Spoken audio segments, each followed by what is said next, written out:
Oke, selamat pagi para sedulur YouTube. Ketemu lagi dengan saya Agung Wijanarko. Oke, para sedulur, seperti biasa di pagi hari ini saya ingin ngajak para sedulur-sedulur saya, sobat-sobat saya yang sudah subscribe dan join di kanal YouTube saya untuk ngobrol seputaran berita terbaru sepak bola dan informasi sepak bola terbaru, teman-teman. Jadi teman-teman, sebentar lagi laga Piala Asia di Qatar 2024 akan dimulai. Dan timnas kita di babak awal ya, babak pembuka di grup D akan berhadapan dengan timnas Irak. Nah, tentunya kita sekarang sudah bisa mulai menakar kekuatan masing-masing ya. Seperti yang kita tahu, sekitar 1 bulan yang lalu timnas kita itu ketika kualifikasi Piala Dunia juga kalah ya dari timnas Irak ya, dan kalahnya juga lumayan telak, yaitu kalau nggak salah kemarin 5-1 teman-teman, itu melawan timnas Irak ya pada babak kualifikasi Piala Dunia ya. Nah, saat ini ketemu lagi dengan Irak. Semoga ada keberuntungan, tapi kita lihat rekam jejaknya. Yang jelas kita dengan timnas Irak sebulan yang lalu update-nya kalah 5-1. Kemudian di awal TC-nya, training camp-nya, yaitu Indonesia memulainya, timnas Indonesia di bawah kepemimpinan Coach Sintayong di Antalya Turki melakukan uji coba ya. Di Antalya Turki uji coba pertama melawan timnas Libya, negara yang lagi konflik ya sebetulnya ya, negaranya Muammar Gaddafi, negara di tanduk Afrika Utara. Indonesia dicukur ya, babak pertama di uji coba pertama, seri pertama dicukur Libya 4-0. Nah, kemudian ulangannya sekitar 2 hari kemudian diulang seri keduanya kalah tipis 2-1. Dan kemarin ketika sudah sampai Qatar, timnas kita untuk persiapan pertandingan melakukan uji coba dengan timnas Iran, dan dengan timnas Iran dicukur habis 5-0 tanpa balas, teman-teman. Jadi memang apapun itu alasannya, apapun itu argumennya gitu kan, argumennya banyak sekali ya di sini. Ini sekedar Coach Sintayong melihat kemampuan pemain gitu kan, skor bukanlah target gitu kan, cuman mau melihat mencoba strategi ataupun taktik. Tapi yang jelas ini kita kebobolan banyak ya dalam 3 laga uji coba terakhir. Pertama lawan Libya 4-0, kemudian 2-1 gitu kan, terakhir 5-0. Kebobolannya berapa itu? 5 ditambah hampir 10 ya, 10 gol, dan kita cuma bisa memasukkan 2 gol, 1 gol. Ini menandakan bahwasannya kita pastinya di situ mengalami tekanan pemainnya, pressure gitu kan. Kebobolan tapi kita juga mandul ya di lini depannya. Tentunya ini masalah dari lini tengah dan lini depan. Karena kalau kita lihat memang permainan Iran, permainannya Libya ini juga mereka melakukan pressure ya, ketat ya, di high pressure. Memang pemain-pemain dari Timur Tengah ini memiliki kelebihan fisiknya yang kuat-kuat, tapi juga nggak bisa untuk jadi alasan, karena di timnas Indonesia sekarang juga kalau udah dari posturnya udah tinggi besar. Ada Elkan Bagot, ada Justin Hubner, kemudian ada si Rafael Struik, ada Ivar Jenner gitu kan, yang memang posturnya udah di atas 180-an cm, postur orang-orang Eropa ya teman-teman. Jadi ini kalau postur fisik nggak bisa jadi alasan gitu kan. Jadi memang bekalnya untuk melawan Irak ini kita kalah ya, dan kebobolan gol dalam jumlah yang besar, artinya juga sektor pertahanan juga bermasalah. Kemudian gol yang dihasilkan oleh timnas kita juga sangatlah kecil gitu kan. Dari 3 pertandingan itu, kalau nggak kemarin Iran 5-0, cuman 1 gol ya, bisa menyarangkan 1 gol. Artinya memang bermasalah ini antara lini tengah, winger, kemudian strikernya. Nah ini mandul ya teman-teman, tuh evaluasi kita sebagai orang awam. Kalau kita lihat uji coba terakhir untuk timnas Irak ini terakhir bertemu dengan Korea Selatan, salah satu raksasa sepak bola Asia ya, dimana memang kalau kita lihat itu permainannya terbuka, saling menyerang, permainannya cakep, saling agresif antara Korea Selatan ataupun timnas Irak. Tapi memang Irak juga menekan ya timnas Korea Selatan, yang kita tahu kelasnya juga kelas dunia nih Korea Selatan ini. Tapi Irak kayaknya nggak di situ nggak bisa dipressure oleh Korea Selatan. Bahkan Irak juga beberapa kali mengancam gawang daripada Korea Selatan, tapi memang agak kurang beruntung. Irak di menit ke-40 kemasukan gol ya oleh striker ya, dari Korea Selatan memasukkan gol kebobolan di menit 40. Di babak kedua para pemain-pemain kelas dunia dari Korea Selatan turun ya, dimasukkan seperti Son Heung-min yang memang sekarang menjadi striker tersubur di Tottenham Hotspur. Kemudian Hwang Hee-chan, yaitu salah satu striker paling berbahaya dari Wolverhampton Wanderers di Liga Inggris, yang memang lagi subur-suburnya sekarang. Dan Kim Min-jae juga main ya, back 190 cm, back tangguh yang sekarang memperkuat Bayern Munchen. Ini pemain-pemain yang harganya juga, Kim Min-jae itu kalau nggak salah lebih dari 1 triliun ya, itu kan 1,2 atau 1,5 triliun. Ini kelas-kelas dunia semua.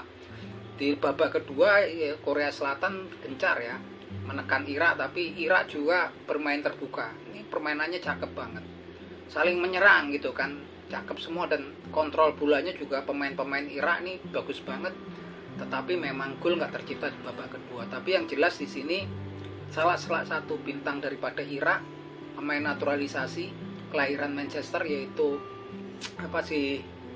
Zidane Amar Iqbal, yang masih berusia sekitar 20 tahunan. Zidane Amar Iqbal nih sebagai winger kiri juga diturunkan teman-teman. Ini salah satu pemain yang memang saya pikir yang paling berbahaya yang saat ini memperkuat Utrecht ya. Di tempat kita ada Ivar Jenner memperkuat juga Utrecht, tapi pemain cadangan. Kalau Zidane Amar Iqbal nih bintangnya di Utrecht ya, pemain kunci di Utrecht. Dia posisinya sebagai attacking midfielder dan juga sebagai winger kiri yang bagus.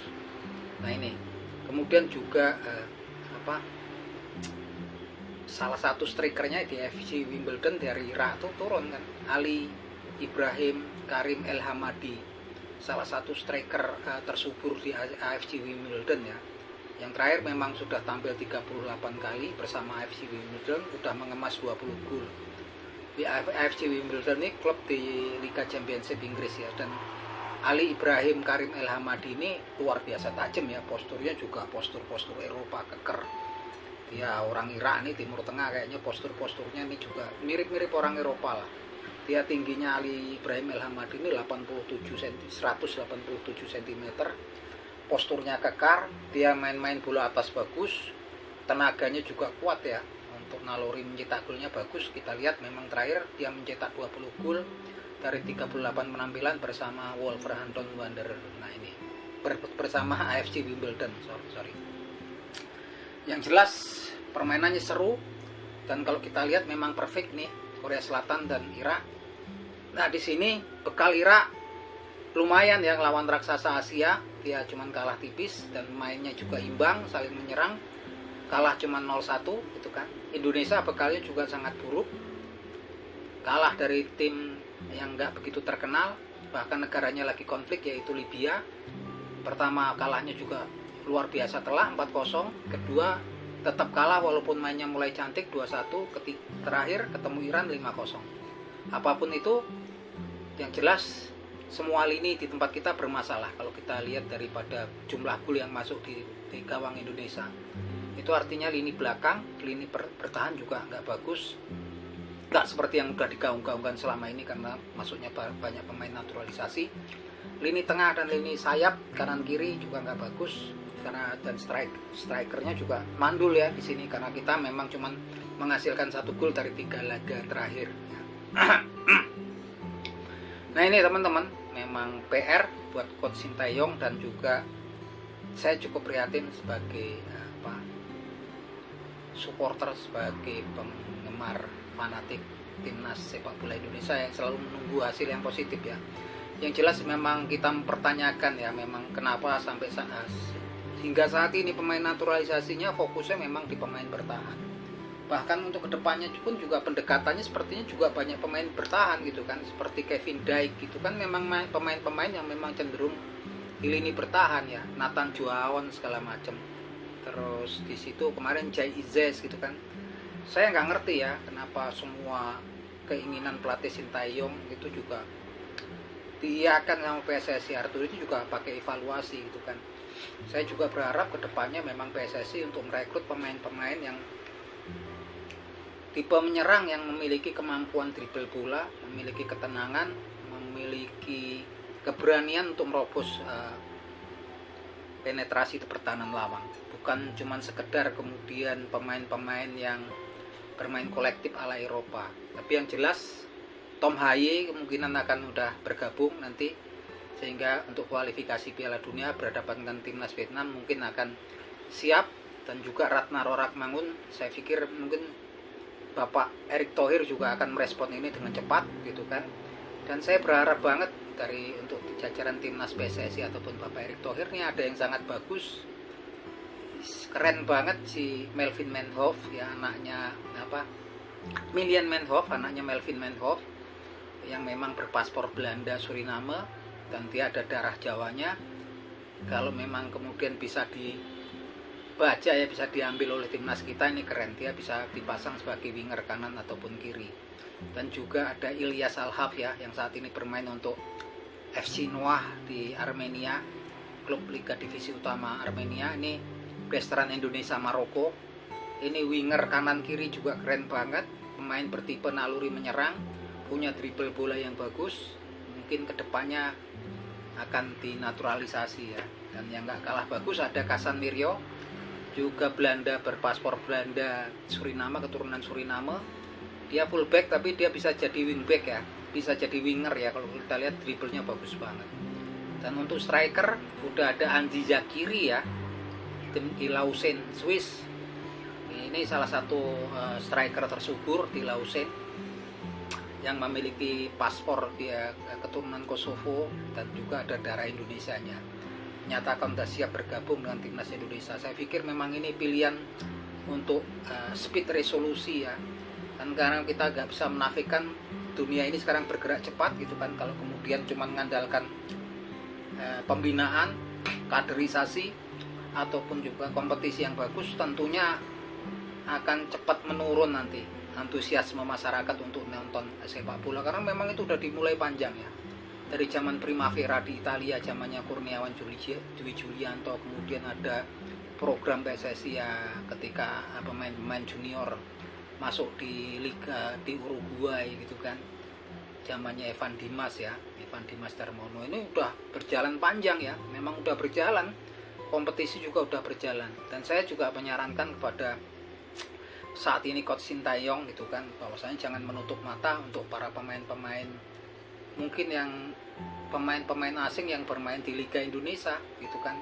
Saya pikir memang sangat perlu untuk kemudian merekrut pemain-pemain yang bisa dinaturalisasi, yang sudah matang, yang tentunya kalau bisa dicari dari Amerika Selatan ya teman-teman. Karena kalau dari Amerika Selatan ini memang punya kemampuan lebih tersendiri lah, spesifik, punya kemampuan individu yang memang bagus di atas daripada kemampuan individu pemain Eropa ya. Amerika Selatan nih talentanya bagus-bagus. Kalau dulu kita punya Eloco Gonzalez gitu kan. Terus dulu ada yang dari Brazil tuh ini kan.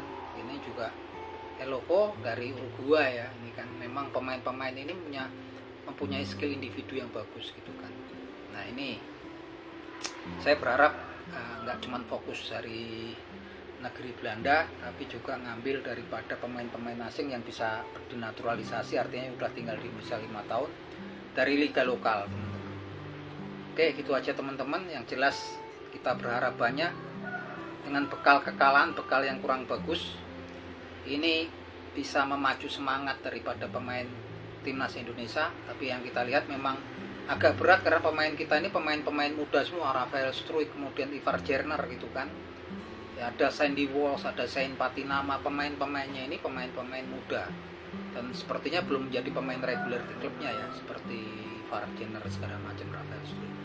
Yang jelas berat pastinya kalau cuma mengandalkan pemain muda, walaupun bintangnya ya saya yakin bersinar, tapi butuh waktu yang panjang. Keburu kalah terus kita lemes yang penontonnya gitu. Oke teman-teman, ini informasi dari saya. Kita doakan timnas kita di laga pembuka nanti, kalau nggak salah tanggal 16 ya, bulan Januari 2024 nih, ketemu timnas Irak. Paling nggak bisa ambil draw ya, bisa draw sama Irak, kemudian menang dengan Vietnam, itu saya yakin bisa, kemungkinan bisa lolos ke babak 16 besar. Itu kalau menurut saya pribadi ya, realistisnya. Kalau Jepang, wah udah susah ya Jepang. Draw juga susah sepertinya kalau ketemu Jepang. Mau backnya 5 atau 6 di belakang tentunya akan susah. Kita tahu kiprahnya Jepang, 10 laga terakhir dia nggak terkalahkan. Ada satu yang bisa ngalahin cuman Kolombia 2-1. Yang lain sekelas Jerman juga 4-1. Peru dibabat kemudian 4-1. Turki dibabat 4-2. Nggak ada yang cuman bisa nahan Uruguay 1-1 ya. Ini raksasa-raksasa semua juga dibabat. Terakhir Myanmar di kualifikasi Piala Dunia dikasih 5-0, Syria 5-0. Ini berat gitu. Artinya memang realistisnya draw dengan Irak, win dengan Vietnam, tinggal hitung-hitungan gol. Dan saya yakin pastinya Coach Sintayong sedang berpikir tentang hal tersebut. Dan kalau kemudian memang hasilnya buruk, saya pikir nggak ada alasan kalau nggak ada evaluasi terhadap Coach Sintayong. Itu memang udah jamak ya. Gitu. Oke, itu teman-teman, salam seduluran. Semoga informasi ini menghibur teman-teman, memberikan informasi terhadap teman-teman. Salam seduluran dari saya, Agung Wijanarko dari Yogyakarta.